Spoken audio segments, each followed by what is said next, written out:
الحمد لله نحمده ونستعينه ونستغفره ونؤمن به ونتوكل عليه ونعوذ بالله من شرور أنفسنا ومن سيئات أعمالنا من يهده الله فلا مضل له ومن يضلله فلا هادي له ونشهد أن لا إله إلا الله وحده لا شريك له ونشهد أن سيدنا ونبينا ومولانا محمدًا عبده ورسوله أما بعد فأعوذ بالله من الشيطان الرجيم بسم الله الرحمن الرحيم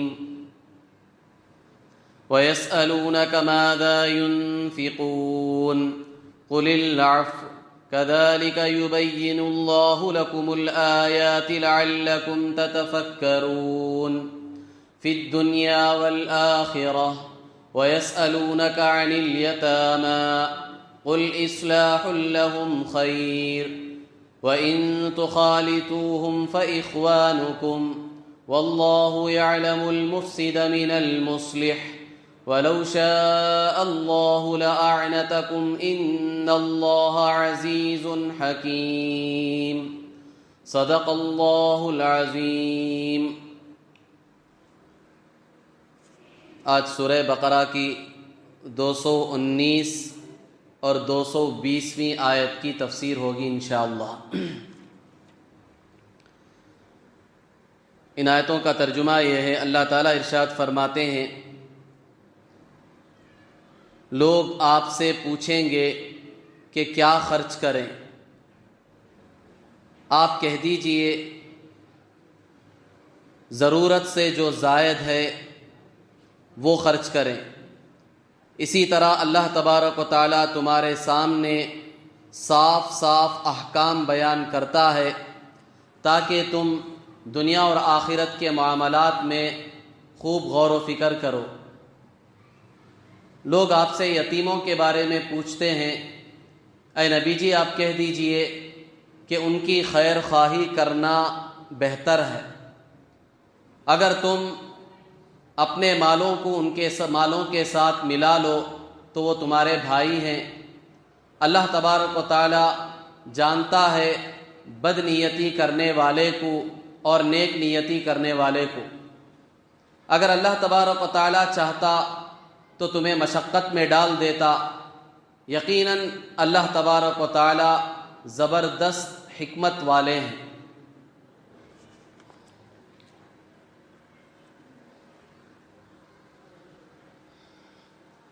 بزرگان محترم، معزز خواتین اسلام،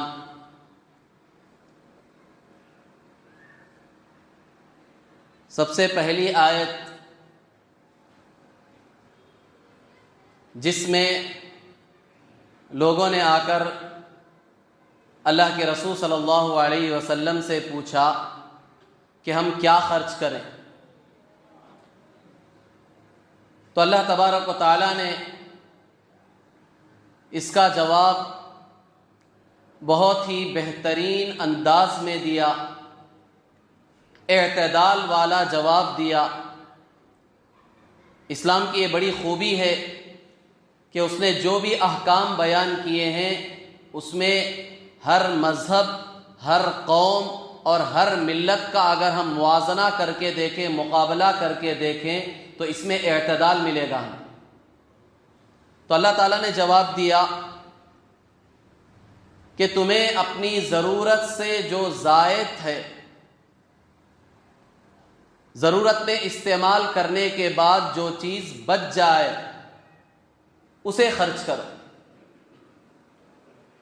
اس میں ہمارے لیے دو سبق ہیں۔ لفظ تو اللہ تبارک و تعالیٰ نے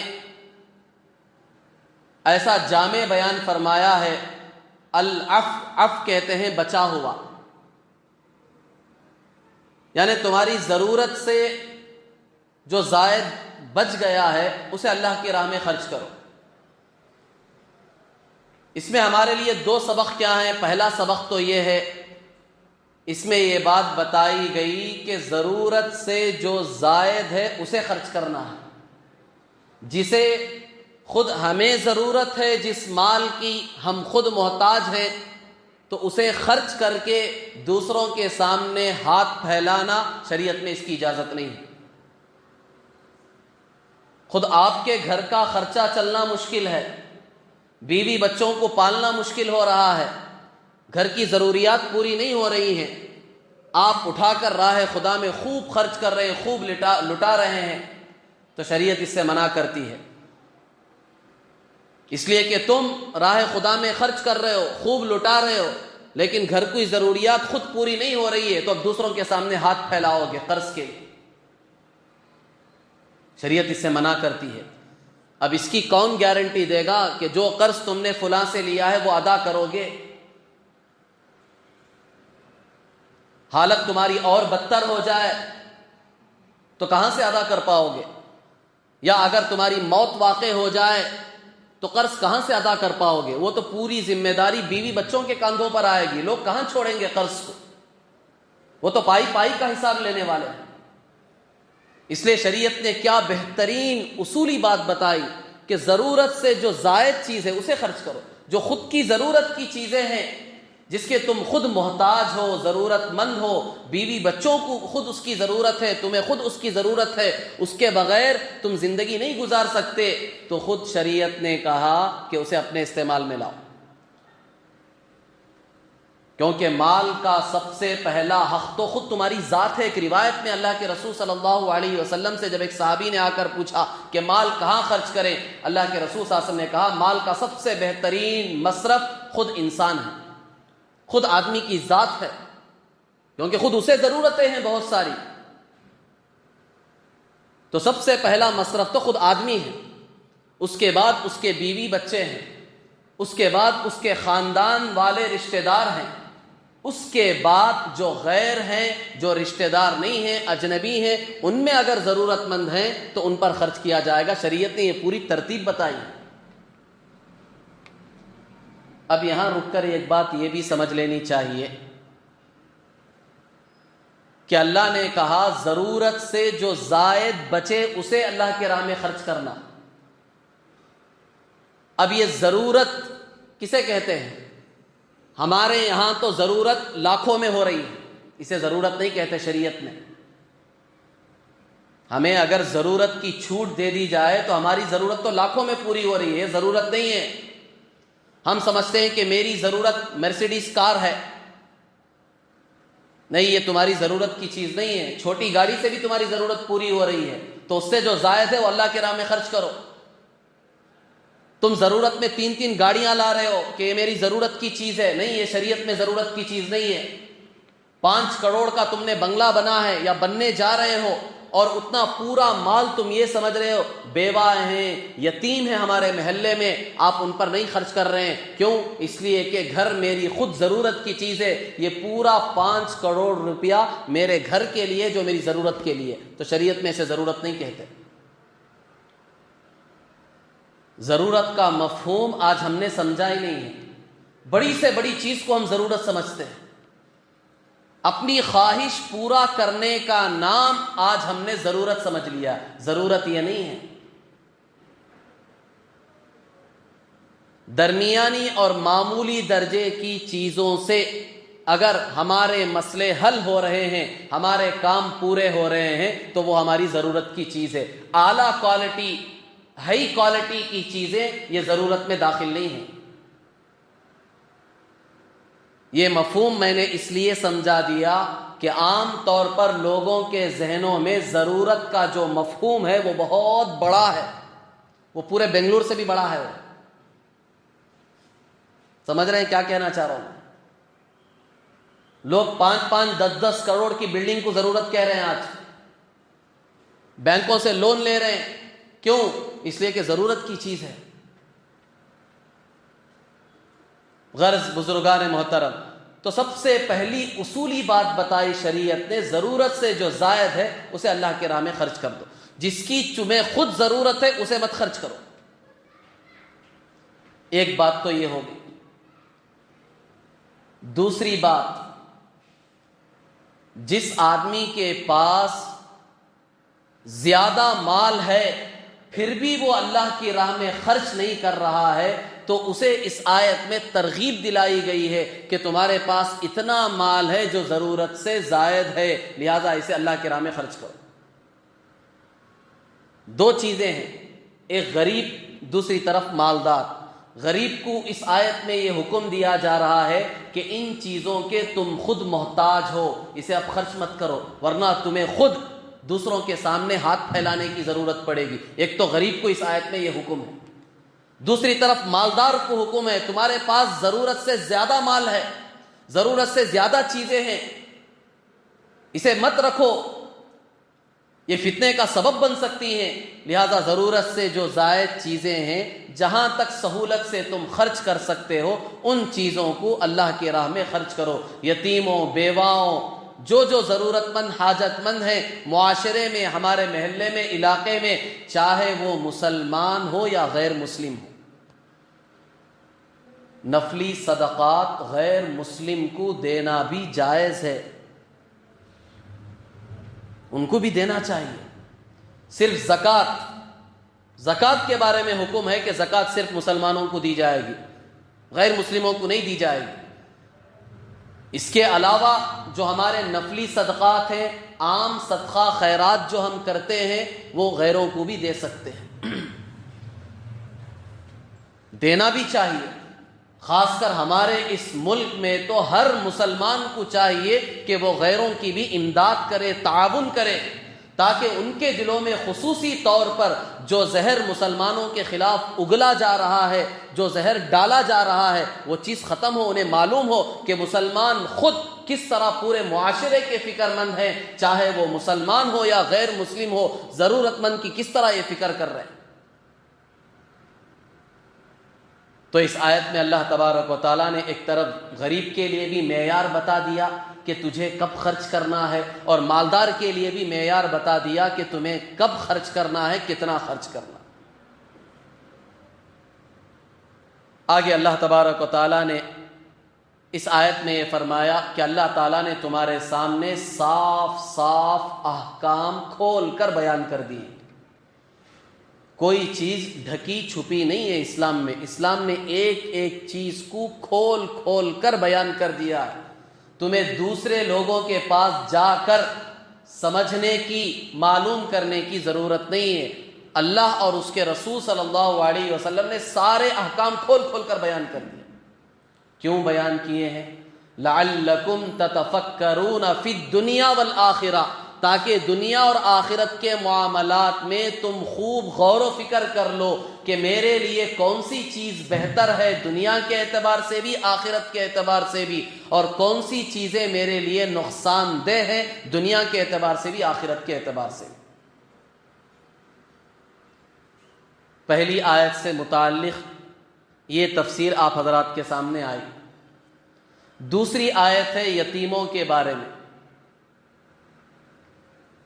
اس آیت کو سمجھنے سے پہلے بطور تمہید کہ آپ ایک بات سمجھ لیں، اسلام مکمل نظام حیات ہے۔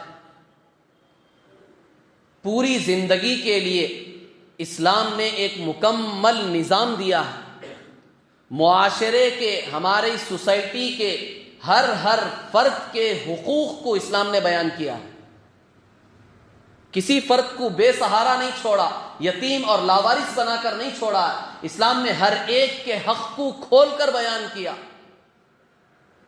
بیوی ہے تو اس کے کیا حقوق ہیں، شوہر ہے تو اس کے کیا حقوق ہیں، ماں ہے تو اس کے کیا حقوق ہیں، باپ ہے تو اس کے کیا حقوق ہیں، اولاد ہے تو اس کے کیا حقوق ہیں، بھائی ہے تو اس کے کیا حقوق ہیں، بہن ہے تو اس کے کیا حقوق ہیں، یتیم ہیں تو ان کے کیا حقوق ہیں، مسلمان ہیں تو ان کے کیا حقوق ہیں، غیر مسلم ہیں تو ان کے کیا حقوق ہیں، جانور ہیں تو ان کے کیا حقوق ہیں۔ ہر ایک کے حق کو اسلام نے کھول کر بیان کیا،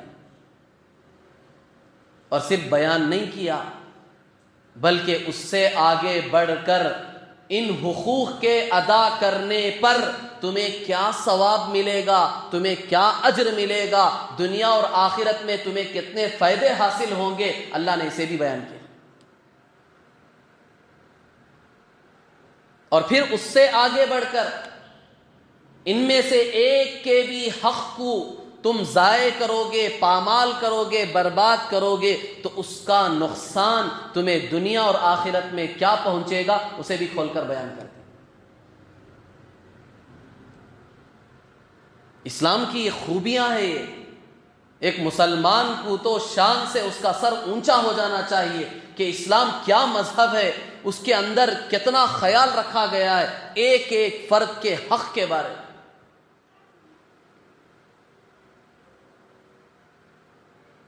تو اس آیت میں اللہ تبارک و تعالیٰ نے خاص طور پر یتیموں کے حقوق بیان کیے کہ یتیموں کے کیا حقوق ہیں، اس لیے کہ قرآن پاک میں 23 مقامات پر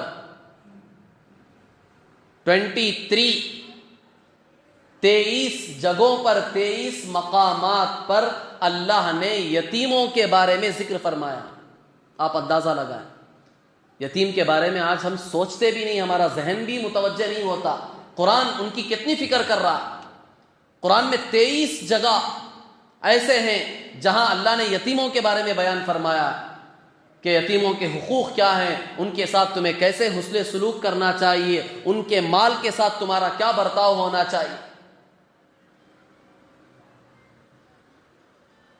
اس سے پتہ چلتا ہے کہ اسلام کی نگاہ میں اللہ اور اس کے رسول صلی اللہ علیہ وسلم کے نزدیک یتیم کا کیا مقام ہے۔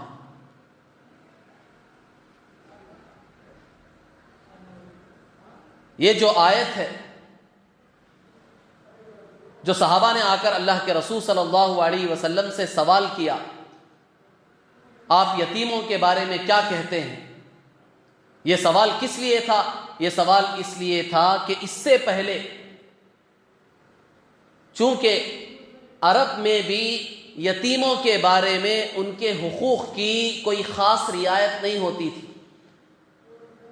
ان کی پرورش کا کوئی خاص نظام نہیں تھا، ان کے مال کی کوئی نگرانی، نگہبانی، نگہداشت نہیں ہوتی تھی، لوگ ان کے مالوں پر قبضہ کر لیتے تھے، ناجائز طریقے سے ان کا مال دھڑلے سے استعمال ہوتا تھا۔ تو قرآن نے آیت نازل فرمائی وَلَا تَقْرَبُوا مَالَ الْيَتِيمِ إِلَّا بِالَّتِي هِيَ أَحْسَنُ، کہ تم یتیموں کے مال کے قریب بھی مت جاؤ، مگر جانا چاہتے ہو تو بہترین طریقے سے جاؤ۔ یہ آیت نازل فرمائی۔ اس کے بعد قرآن نے ایک دوسری آیت نازل فرمائی جس میں سخت طریقے سے وعید بیان فرمائی، ان الذین یأکلون اموال الیتامی ظلما انما یأکلون فی بطونہم نارا وسیصلون سعیرا۔ یہ سورہ نساء کی آیت ہے جو قرآن پاک کی تیسری سورت ہے۔ اس میں اللہ تعالیٰ نے سخت وعید بیان فرمائی، بالیقین وہ لوگ جو یتیموں کا مال ناحق طریقے سے کھاتے ہیں وہ لوگ اپنے پیٹ میں دوزخ کی آگ بھر رہے ہیں، اور وہ جلدی دوزخ میں جائیں گے، بہت جلد ان کے بارے میں فیصلہ ہوگا کہ یہ دوزخی ہیں، ان کو دوزخ میں داخل کیا جائے۔ جب یہ آیتیں نازل ہوئی تو ابو داؤد شریف اور اسی طرح نسائی شریف کی روایت ہے، حضرت عبداللہ ابن عباس رضی اللہ تعالیٰ عنہ فرماتے ہیں صحابہ حضور صلی اللہ علیہ وسلم کی خدمت میں آئے، ڈر گئے صحابہ کہ یتیموں کے بارے میں تو اتنی سخت وعید بیان کی جا رہی ہے کہ ان کا مال اگر ہمارے پیٹ میں چلا گیا تو ہم دوزخ کی آگ اپنے پیٹ میں بھر رہے ہیں، ہم سب دوزخ میں چلے جائیں گے۔ ایک خوف تھا، ڈر تھا، آخرت کا فکر تھا صحابہ کو۔ حضور صلی اللہ علیہ وسلم خدمت میں آ کر پوچھا کہ ہم کیا کریں یتیم کے بارے میں؟ مسئلہ بڑا مشکل ہے، پیچیدہ ہے، اس لیے کہ اس وقت مسلمانوں کے یتیم بہت سارے بچے صحابہ کی پرورش میں تھے۔ کیوں تھے؟ آپ لوگوں کو معلوم ہے کہ اس وقت غزوات ہوتے تھے، جہاد ہوتا تھا، جس میں بہت سارے مرد حضرات شہید ہو جاتے تھے، تو اب ان کے بچے جو ہیں چھوٹے چھوٹے وہ یتیم ہیں، اب ان کی پرورش کون کرے گا، دیکھ بھال کون کریں گے؟ تو دوسرے صحابہ ان کو گود لے لیتے تھے، ان کی پرورش کرتے تھے، ان کی دیکھ بھال کرتے تھے۔ تو ایسے بہت سارے صحابہ کے یہاں یتیم بچوں کی پرورش ہوتی تھی۔ اب اس میں بہت سارے یتیم بچے ایسے ہوتے تھے جو مالدار بھی ہوتے تھے، ان کا مال، ان کی پراپرٹی، جائیداد ہے، تو اب اس کے خرچ کرنے میں 19-20 کا فرق ہو جاتا ہے کہ ان کا مال آپ خرچ کر رہے ہیں، ان پر ہی خرچ کر رہے ہیں، آپ نے ان کے خرچ کے لیے کچھ سامان لیا اور لے کر آئے گھر میں، ان کو استعمال کے لیے دیا، کبھی کبھی موقع بموقع ہم نے بھی استعمال کر لیا، ہوتا ہے۔ مثال کے طور پر کھانے کی کوئی چیز لے کر آئے، آپ مٹھائی لے کر آئے، ان کے مال میں آپ ان کو دے رہے ہیں تو آپ بھی اس میں سے تھوڑا بہت استعمال کریں گے۔ جب یہ ساری چیزیں ہوتی تھی اور قرآن نے یہ آیت نازل فرما دی کہ یتیم کا مال اگر تمہارے پیٹ میں جائے گا تو دوزخ کی آگ تم بھر رہے ہو، سن لو، صحابہ کو بڑی پریشانی ہے۔ تو صحابہ نے یتیموں کا مال بالکل الگ کر دیا، جو یتیم مالدار تھے، ان کی جائیداد پراپرٹی تھی، ان یتیموں کا مال صحابہ نے بالکل الگ کر دیا اور اپنا مال الگ کر لیا۔ اب کھانے کے لیے باقاعدہ ان کے لیے الگ کھانا بن رہا ہے، ان کی ہر چیز الگ کر دی گئی ہے، ان کا بستر الگ ہو گیا ہے، ان کا کھانا الگ ہو گیا ہے، ان کے استعمال کی چیزیں الگ ہو گئی ہیں، تاکہ ان کی کوئی چیز ہمارے استعمال میں نہ آ جائے، اگر آ جائے گی تو دوزخ میں جائیں گے ہم۔ اب جب صحابہ نے خوف کی وجہ سے اس طرح الگ الگ کر دیا تو صحابہ کو اور پریشانی ہونے لگی۔ کیوں؟ اس لیے کہ اب ایک گھر میں 2 چولہے جل رہے ہیں۔ اب آپ خود بتائیں یہ آسان کام ہے یا مشکل کام ہے؟ آج کے اتنے ترقی یافتہ دور میں بھی گھر میں 2 لوگوں کو الگ الگ کھانا بنانے کے لیے لوگ جو ہے پریشان ہو رہے ہیں۔ خود ہماری بیویاں، خود گھر کی عورتیں ایک کھانا بنانے کے لیے تیار نہیں ہے، نوکرانیاں چاہیے گھر میں کھانا بنانے کے لیے، گھر کی صفائی کے لیے، ہر چیز کے لیے نوکرانی چاہیے۔ آپ اندازہ لگائیں وہ دور کون سا دور تھا؟ وہ ترقی یافتہ دور نہیں تھا، وہ تو چولہوں کا دور تھا، گھنٹے لگ جاتے تھے کھانا بنانے کے لیے۔ اب صحابہ نے ڈر کی وجہ سے جب یتیموں کا مال بالکل الگ کر دیا، ان کا کھانے کا نظام سب چیزیں الگ ہو گئی، تو اب صحابہ کو اس میں بڑی دقت ہونے لگی، پریشانی ہونے لگی کہ اب ان کے لیے باقاعدہ الگ کھانا بنایا جا رہا، وقت کتنا صرف ہو رہا ہے، محنت کتنی لگ رہی ہے، پورا سودا ان کا الگ لایا جا رہا، پورا حساب کتاب ان کا الگ کیا جا رہا ہے، اور اپنا حساب کتاب، کھانا پکانا، ساری چیزیں الگ کی جا رہی۔ ایک تو یہ تکلیف تھی صحابہ کو۔ دوسری، یتیم کا کھانا جب الگ بنایا گیا ہے تو یتیم نے دوپہر کے وقت مثال کے طور پر کھانا کھا لیا، اس کا کھانا بچ گیا، پورا نہیں کھا سکا۔ اب رات میں اس کے لیے وہ کھانا اٹھا کر رکھا گیا، گرمی کا موسم تھا، کھانا خراب ہو گیا، تو اب بتاؤ اس کے مال کا نقصان ہوا نہیں ہوا؟ یتیم کے مال کا نقصان ہوا۔ تو ایک طرف یہ بھی پریشانی تھی، تو صحابہ کشمکش میں آ گئے، کیا کریں؟ ان کو ساتھ میں اگر ملا کر رکھیں، ان کے مال کے ساتھ اپنا مال ملا کر کھائیں تو بھی پریشانی، وعید سنائی گئی ہے قرآن میں۔ ان کا مال الگ کر رہے ہیں تو بھی اتنی پریشانیاں آ رہی ہیں کہ ہمارا وقت زیادہ لگ رہا ہے، محنت زیادہ لگ رہی ہے، اور بعض مرتبہ یتیم کے مال کا بھی نقصان ہو رہا ہے۔ تو یہ ساری صورتحال تھی، یہ پورا بیک گراؤنڈ سنا رہا ہوں تاکہ آیت اچھی طرح ہمیں سمجھ میں آ جائے۔ تب صحابہ حضور صلی اللہ علیہ وسلم کے پاس آئے، اب آئے ہیں، اے اللہ کے رسول صلی اللہ علیہ وسلم، یتیموں کے بارے میں ہم کیا کریں؟ کچھ سمجھ میں نہیں آ رہا۔ ایک طرف تو وعیدیں بیان ہیں کہ مال استعمال بالکل نہیں کرنا چاہیے، اب الگ کر رہے ہیں تو یہ پریشانی ہے، کیا کریں؟ تو اللہ تبارک و تعالیٰ نے جواب دیا اپنی نبی کی زبانی۔ اللہ نے کہا قل اصلاح لہم خیر، اے نبی جی آپ ان سے کہہ دیجئے کہ ان کی اصلاح کرنا بہتر ہے، یعنی اگر تمہاری نیت اچھی ہے، ان کے مال میں اصلاح کی تمہاری نیت ہے، ان کا مال ہڑپنا، ان کا مال کھانا، ان کے مال کے بارے میں تمہیں کوئی حرص نہیں ہے، تو پھر شریعت میں اس کی گنجائش ہے کہ تم ان کا کھانا اپنے کھانے کے ساتھ ملا کر بنا سکتے ہو، ان کے مال کو اپنے مال کے ساتھ ملا سکتے ہو، جہاں تک تم رعایت کر سکتے ہو رعایت کر لو۔ اتنی زیادہ مشقت شریعت نے تمہارے اوپر نہیں ڈالی ہے کہ ایک پائی کو الگ کرو جس کی وجہ سے تمہیں تکلیفیں ہو رہی ہیں، تو شریعت نے رعایت دی کہ ان کے اصلاح کی نیت ہے، ان کے مال پر قبضہ کرنے کی تمہاری نیت نہیں ہے، ان کے مال کے بارے میں تمہارے دلوں میں کوئی حرص نہیں ہے، تو پھر شریعت نے اجازت دی کہ دونوں کا کھانا تم ملا کر بنا سکتے ہو، 19-20 کا فرق ہو جائے کوئی مسئلہ نہیں۔ اتنا باریک فرق کون کرے گا؟ پھر آگے کی آیت میں اللہ نے کہا وَإِن تُخَالِطُوهُمْ فَإِخْوَانُكُمْ کہ اگر تم اپنا مال ان کے مالوں کے ساتھ ملا کر استعمال کر رہے ہو تو شریعت نے کہا فَإِخْوَانُكُمْ وہ تمہارے بھائی ہیں. جس طرح ایک بھائی دوسرے بھائی کے ساتھ مل کر زندگی گزارتا ہے، جیسے جوائنٹ فیملیز ہوتے ہیں، جس طرح ہمارا ایک چولہا ہوتا ہے، یہ بھائی بھی کما کر لا رہا ہے، وہ بھائی بھی کما کر لا رہا ہے، 19-20 کے فرق کے ساتھ سب خرچ کر رہے ہیں، سب استعمال کر رہے ہیں. جس طرح ایک بھائی دوسرے بھائی کے ساتھ مل کر زندگی گزارتا ہے، اس کا کھانے پینے کا معاملہ ہو رہا ہے، اسی طرح یتیم کو بھی اپنا بھائی سمجھو. اگر تم اسے اپنا بھائی سمجھو گے تو پھر یہ ساری چیزیں نہیں آئیں گی. کیا الفاظ استعمال کیے قرآن میں. یتیم کو بھائی کہا کہ یہ تمہارا بھائی ہے. جس طرح ایک بھائی کے ساتھ تمہارا معاملہ ہوتا ہے، اسی طرح یتیم کو بھی بھائی سمجھ کر معاملہ کرو. تو پھر تمہارے دل میں حرص پیدا نہیں ہوگی، پھر تم اسے نقصان پہنچانے کی کوشش نہیں کرو گے، پھر تمہارے دل میں کوئی تنگی بھی نہیں آئے گی. ہر چیز تمہارے لیے آسان ہو جائے گی جب تم یتیم کو اپنا بھائی سمجھو.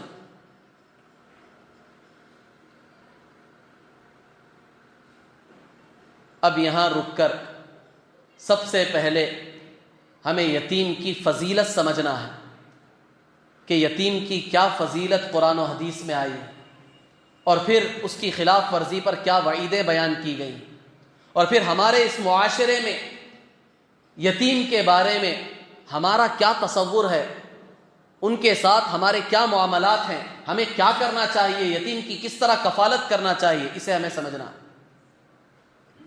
بخاری شریف کی روایت ہے، اللہ کے رسول صلی اللہ علیہ وسلم نے یتیم کی پرورش کرنے والے، یتیم کی نگہداشت کرنے والے، اس کی نگرانی کرنے والے کے بارے میں بڑی فضیلت بیان فرمائی. حضور صلی اللہ علیہ وسلم نے فرمایا میں اور یتیم کی پرورش کرنے والا دونوں جنت میں اس طرح ہوں گے. میری 2 انگلیوں کو دیکھو،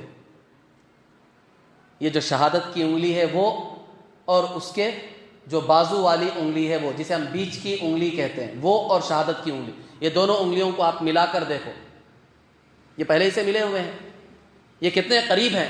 حضور صلی اللہ علیہ وسلم نے بشارت دی، خوشخبری سنائی. جو دنیا میں یتیم کی پرورش کرتا ہے، اس کی دیکھ بھال کرتا ہے، سن لو اس کی کتنی بڑی فضیلت ہے. جنت میں اور وہ اس طرح رہیں گے مل کر. اللہ اکبر. اللہ کے نبی کا پڑوس ملے گا جنت میں، اور کیا چاہیے؟ اس سے بڑھ کر اور کیا چاہیے؟ اللہ کے نبی کا پڑوس، اللہ کے نبی کے بالکل بازو ہوں گے جنت میں وہ شخص جو یتیم کی پرورش کرتا ہے. یہ بخاری شریف کی روایت ہے. اور بھی دوسری حدیث کی کتابوں میں مختلف الفاظ کے ساتھ حضور صلی اللہ علیہ وسلم نے یہ فضیلت بیان کی ہے کہ میں اور یتیم کی پرورش کرنے والا جنت میں اس طرح ہوں گے جس طرح میری بیچ کی انگلی اور شہادت کی انگلی ہے. اور ایک روایت میں حضور صلی اللہ علیہ وسلم نے فرمایا احب بیوت الی اللہ بیت فیہ یتیم مکرم. اللہ کے رسول صلی اللہ علیہ وسلم نے فرمایا کہ اللہ کے نزدیک سب سے بہترین گھر دنیا کے گھروں میں وہ گھر ہے جس میں کوئی یتیم ہو اور اس کی ناز برداری کی جا رہی ہو، اس کی اچھے طریقے سے پرورش کی جا رہی ہے. اللہ اکبر. دنیا کے اربوں کھربوں گھروں میں اللہ کو سب سے اچھا بہترین گھر کون سا لگتا ہے؟ اللہ اس گھر کو دیکھ کر پسند کرتے ہیں، اللہ کو بڑا پیار آتا ہے جب اس گھر کو دیکھتے ہیں جس گھر میں یتیم ہے اور اس کی اچھی پرورش ہو رہی ہے. گھر کے ذمہ دار افراد اس کے اچھے طریقے سے پرورش کر رہے ہیں. کتنی بڑی فضیلت ہے. سب سے بہترین گھر ہے دنیا کا. یتیم کے بارے میں اتنی نہیں اور بھی بے شمار فضیلتیں اللہ اور اس کے رسول صلی اللہ علیہ وسلم نے بیان فرمائی، اور اسی کے ساتھ ساتھ وعیدیں بھی بیان فرمائی ہیں. جو یتیم کے ساتھ حسن سلوک نہیں کرتا، جو یتیم کے ساتھ اچھے طریقے سے پیش نہیں آتا، ان کے مال پر، ان کی جائیداد پر ناجائز طریقے سے قبضہ کرتا ہے، اس کے لیے وعیدیں بھی بیان کی گئی ہیں، جیسا کہ اس آیت میں نے آپ کے سامنے بیان کیا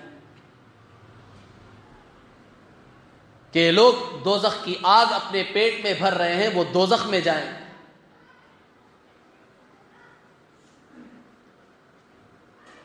تو ہمیں یہاں سب سے پہلے یہ بات یہ سمجھ لینی چاہیے کہ یتیم، اس سے پہلے 215ویں آیت میں نے مختصر طور پر یتیم کا آپ کو تعارف کرایا تھا، اور اسی وقت بتایا تھا کہ آگے یتیم کے بارے میں مستقل آیت آ رہی ہے تو وہاں پوری تفصیل بیان کروں۔ اس وقت میں نے آپ کے سامنے یہ بات عرض کی تھی کہ یتیم کسے کہتے ہیں؟ یتیم اس بچے کو کہتے ہیں یا اس بچی کو کہتے ہیں جس کا باپ انتقال کر چکا ہو اور بچے ابھی نابالغ ہوں۔ چھوٹے چھوٹے بچے ہیں، ابھی بالغ نہیں ہوئے ہیں، ان کے باپ کا انتقال ہو گیا، ماں کا نہیں۔ ماں کا اگر انتقال ہو گیا ہے، باپ زندہ ہے، تو بچوں کو یتیم نہیں بولیں گے۔ باپ کا انتقال ہو گیا، بچے ابھی چھوٹے ہیں، نابالغ ہیں، تو شریعت میں ان کو یتیم کہتے ہیں۔ اب شریعت نے تاکید فرمائی کہ یتیم کے ساتھ حسن سلوک کرو، اس سے پیار محبت کرو، اس کی پرورش کی فکر کرو، اس کی نگرانی کرو۔ اس کے سر پر اگر تم ہاتھ بھی رکھ دو گے تو اس کے ہاتھ کے نیچے، تمہارے ہاتھ کے نیچے جتنے بال آ رہے ہیں، ایک ایک بال کے بدلے تمہیں ثواب ملے گا۔ اتنی بڑی فضیلتیں بیان کی گئی اور تاکیدی حکم دیا کہ یتیم کی پرورش کا حق تمہارے اوپر ہے۔ اب ہم اصولی طور پر یہ بات سمجھیں کہ یتیم کی پرورش کا حق سب سے پہلے کس پر آتا ہے؟ شریعت میں اس کی ترتیب کیا ہے؟ جو بھی ہمارے محلے میں، ہمارے علاقے میں یتیم بچے ہیں تو اس کی دو صورتیں ہیں۔ پہلی صورت تو یہ ہے کہ وہ یتیم ہے لیکن اس کی پراپرٹی ہے، جائیداد ہے، اللہ کے فضل و کرم سے وہ خود مالدار ہے، باپ کی جائیداد ہے جو وراثت میں اسے ملی ہے۔ تو اب کیا کیا جائے؟ جو بھی اس کی ذمہ داری لے گا اسے چاہیے کہ خود اس کے مال میں سے اس پر خرچ کرے۔ اپنا مال خرچ کرنے کی ضرورت نہیں، کیونکہ وہ بچہ خود مالدار ہے، اس کی پراپرٹی ہے، اس کی جائیداد ہے، اس کا مال ہے، تو کوئی بھی اس کی ذمہ داری لے سکتا ہے۔ سب سے پہلا حق تو قریبی جو رشتہ دار ہیں ان کے اوپر آئے گا۔ جو قریبی رشتہ دار ہیں وہ ذمہ داری لے اور خود اس کا مال چونکہ موجود ہے اس کے مال میں سے خرچ کرے، اور اس کے ساتھ ساتھ اس بات کا بھی لحاظ رکھنا ہے کہ اس کا مال دھڑلے سے نہیں خرچ کرنا ہے۔ جتنی ضرورت ہے، جیسی ضرورت ہے اس کے مطابق اس کا مال آپ خرچ کریں۔ اگر ہو سکے آپ اچھے تاجر ہیں، آپ کو پتا ہے کہ فلاں تجارت نفع بخش ہے، اس میں اس کا مال خرچ کرنے سے فائدہ ہوگا، تو ولی اور سرپرست اور جو ذمہ دار ہے اسے شریعت یہ اختیار دیتی ہے کہ یتیم کا مال لے کر تم بزنس بھی کر سکتے ہو، اپنے لیے نہیں۔ اس کا مال رکھ کر کہیں چوری ہو جائے گا، ضائع ہو جائے گا، یا خواہ مال رکھ کر فائدہ کیا ہے؟ اگر فلاں بزنس میں لگاؤں گا تو خوب فائدہ ہوگا، آپ کو معلوم ہے، تو شریعت آپ کو اجازت دیتی ہے، ذمہ دار کو، نگران کو، کہ اس کا مال آپ بزنس میں لگا سکتے ہیں۔ جو بھی نفع آئے گا آپ اس کی جائیداد میں اسے جماتے چلے جائیں، آپ استعمال نہ کریں۔ صرف ان چیزوں میں اس کے مال کو خرچ کرنے کی شریعت نے اجازت دی ہے جہاں خالص نفع ہوتا ہو یا نفع کے ساتھ ساتھ نقصان کا بھی اندیشہ ہے۔ لیکن جہاں خالص دنیا کے اعتبار سے نقصان ہو، جیسے یتیم کا مال آپ اٹھا کر صدقہ خیرات کر رہے ہیں، تو شریعت میں اس کی اجازت نہیں ہے۔ وہ تمہارا مال نہیں ہے، وہ یتیم کا مال ہے۔ یتیم کا مال اٹھا کر تم اس کی طرف سے بھی صدقہ خیرات نہیں کر سکتے، اس کی اجازت کے بغیر نہیں کر سکتے۔ تم اس کا مال ہے تو اس کے نفع کی چیزوں میں آپ استعمال کر سکتے ہیں۔ صاف مسئلہ بیان کیا گیا ہے کہ یتیم کے مال میں آپ صدقہ خیرات نہیں کر سکتے۔ یہ تو مسئلہ اس وقت ہے جب یتیم کا مال خود موجود ہے۔ ایک دوسری صورت یہ ہے کہ یتیم کا مال موجود نہیں ہے، وہ خود بچہ غریب ہے، باپ بھی غریب تھا، اس کا انتقال ہو گیا، اب یتیم ہے، ایسے بچے کی آپ پرورش کر رہے ہیں، تو اس سلسلے میں مسئلہ یہ ہے کہ اس کا حق سب سے پہلے کس پر آئے گا کہ یتیم کی پرورش کون کرے گا؟ تو سب سے پہلا حق تو اس کے جو قریبی رشتہ دار ہیں ان پر آئے گا، جو چچا ہیں، پھوپھا ہیں، ان پر سب سے پہلا حق آئے گا کہ وہ یتیم کی پرورش کریں. اگر وہ نہیں کر رہے ہیں تو اس کے بعد جو دور کے رشتہ دار ہیں خاندان میں، ان کی ذمہ داری ہے کہ وہ اس یتیم کی فکر کریں.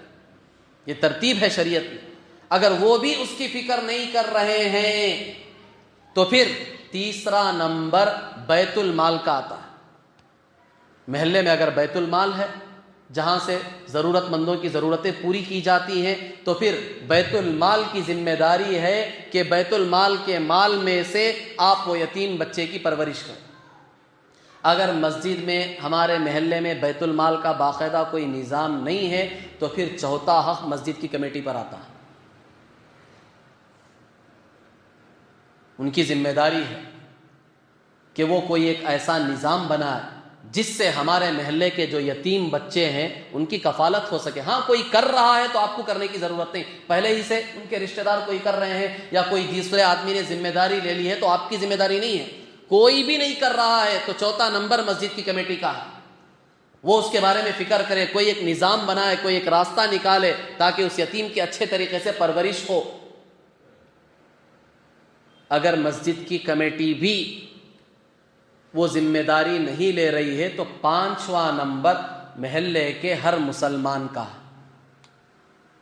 اب محلے کے جو عام مسلمان ہیں ان کی ذمہ داری ہے کہ جن کو جتنی سہولت ہے، اللہ نے جتنی استطاعت دی ہے، جتنا وہ کر سکتے ہیں اپنی طاقت اور استطاعت کے بقدر یتیم کی کفالت کی کوشش کریں، اس کی پرورش کا انتظام کرے، اس کی تعلیم کا، اس کے اخلاق کا، جو بھی اس کی ضروریات ہے جتنا آپ کر سکتے ہیں وہ کرنے کی کوشش کریں.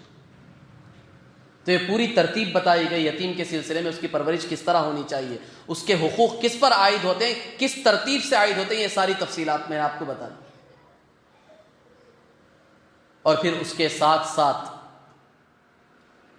ایک مسئلہ ہمیں بہت اچھے طریقے سے سمجھ لینا چاہیے جس میں عام طور پر لوگ بڑی کوتاہی کرتے ہیں. یتیم بچے کو جو آپ گود لے کر پال رہے ہیں، اس کی پرورش کر رہے ہیں، یتیم کا لفظ استعمال کر رہا ہوں، آپ لے کر پرورش کر رہے ہیں تو وہ آپ کا منہ بولا بیٹا تو ہو سکتا ہے، حقیقی بیٹا نہیں ہو سکتا. اسے آپ حقیقی بیٹا نہ بنائیں.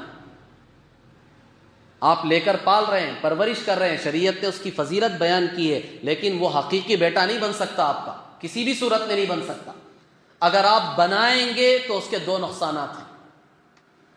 کسی بھی یتیم بچے کو آپ گود لے کر پال رہے ہیں، اس کی پرورش کر رہے ہیں تو ٹھیک ہے، پرورش کریں، یتیم کی طرح اسے پالیں، اپنا حقیقی بیٹا نہ بنائیں کہ میں خود اس کا باپ ہوں، میری بیوی خود اس کی ماں ہے، میری بیٹیاں خود اس کی بہنیں ہیں، میرے بھائی اس کے سگے بھائی ہیں. ایسے اپنا سگا بیٹا نہ بنائیں. کیوں؟ اس لیے کہ اس میں دو نقصان ہیں. سب سے پہلا نقصان یہ ہے کہ خود یتیم دو ماں اور دو باپ کی طرف منسوب ہوگا. ایک تو وہ یتیم بچے کے اصلی ماں باپ پہلے سے ہیں جن کا انتقال ہو گیا ہے، باپ کا انتقال ہو گیا، ماں ہے یا ماں کا بھی انتقال ہو گیا، پہلے سے تو ہے نا اس کے ماں باپ. بھئی ماں باپ کے بغیر تو بچہ تو نہیں آتا نا، ماں باپ پہلے سے ہی ہیں اس کے. اب تم بھی اس کے حقیقی ماں باپ بن گئے تو اس کے لیے وہ پوری سوسائٹی میں شرم کی چیز ہے کہ پورے معاشرے میں، پوری سوسائٹی میں، پورے علاقے میں وہ دو ماں اور دو باپ کی طرف منسوب ہوگا، دو دو باپ کے نام کے ساتھ پکارا جائے گا کہ فلاں بھی اس کا باپ ہے، فلاں بھی اس کا باپ ہے. تو کتنی شرم کی چیز ہے.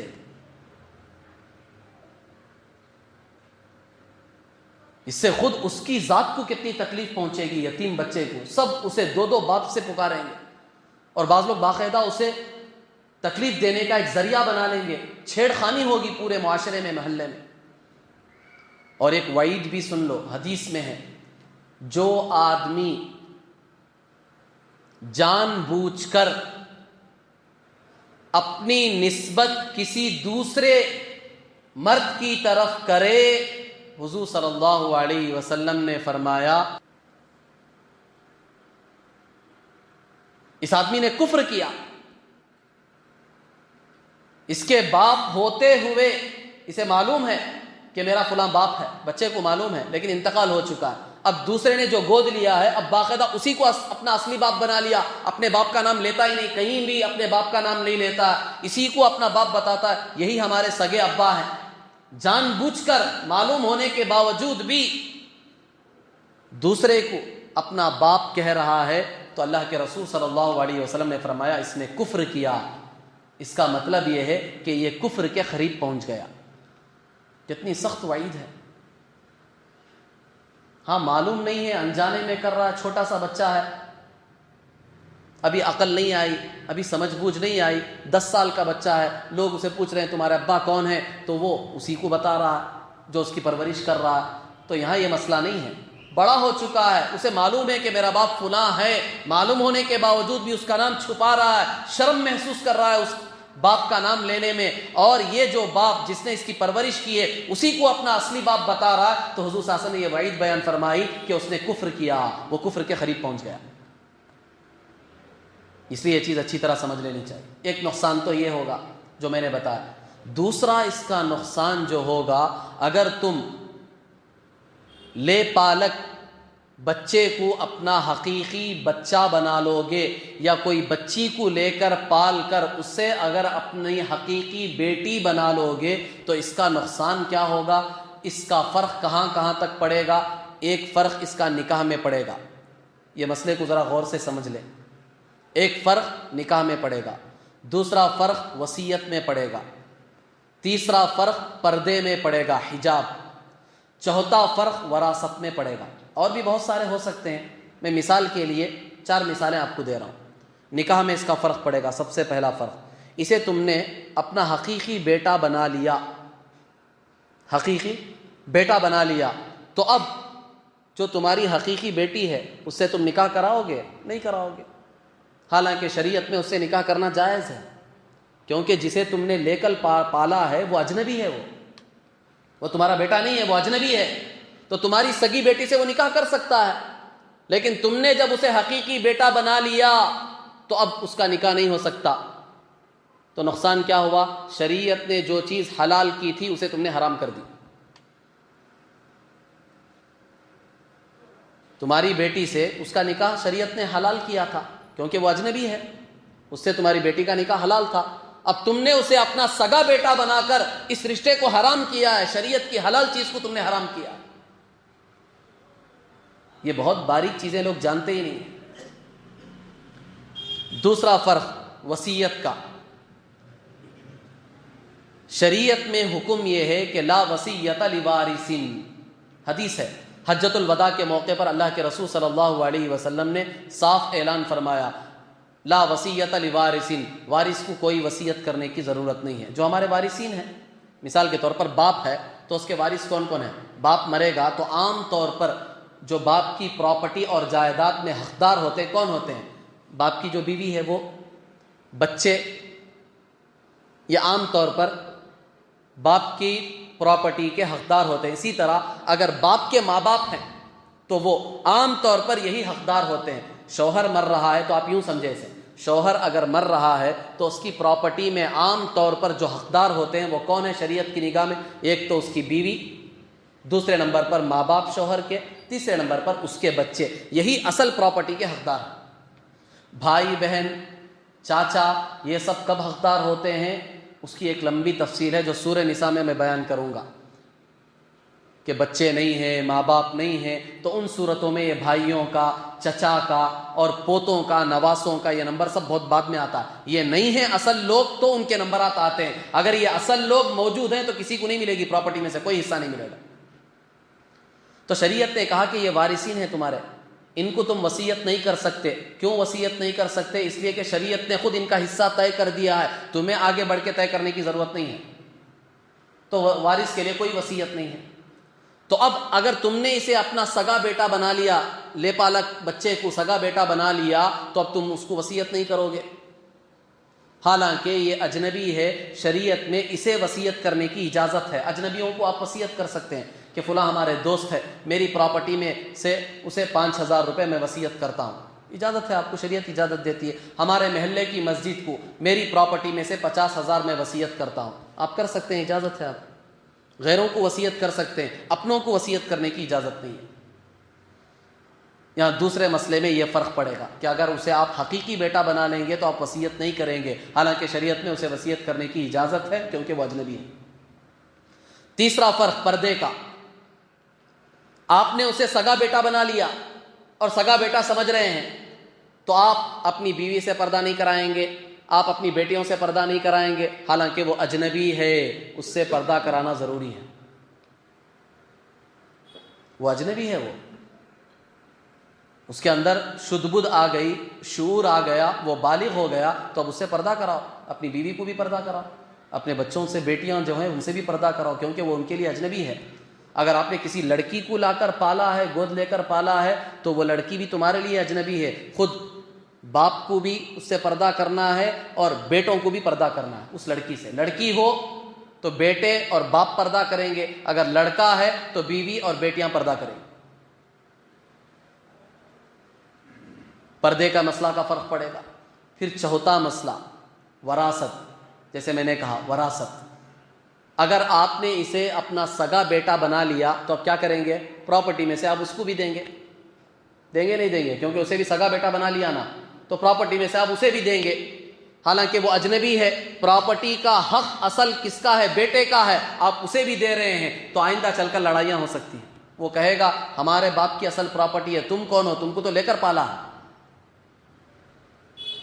اور وہ بیٹا بالکل صحیح بات کہہ رہا ہے، کیونکہ پراپرٹی میں صرف اسی کا حق ہے، یہ جو لے پالک ہے اس کا کوئی حق نہیں ہے پراپرٹی میں۔ تو یہ بہت سارے مسائل میں فرق پڑ جائے گا، اس لیے کسی کو بھی گود لے کر ہم پالیں تو بے شک یتیم کی بڑی فضیلت ہے، لے کر پالنا چاہیے، لیکن اس میں خاص کر ان چیزوں کا خیال رکھنا چاہیے، اسے اپنا سگا اور حقیقی بیٹا بنا کر سگے بیٹوں اور بیٹیوں جیسا معاملہ نہیں کرنا چاہیے۔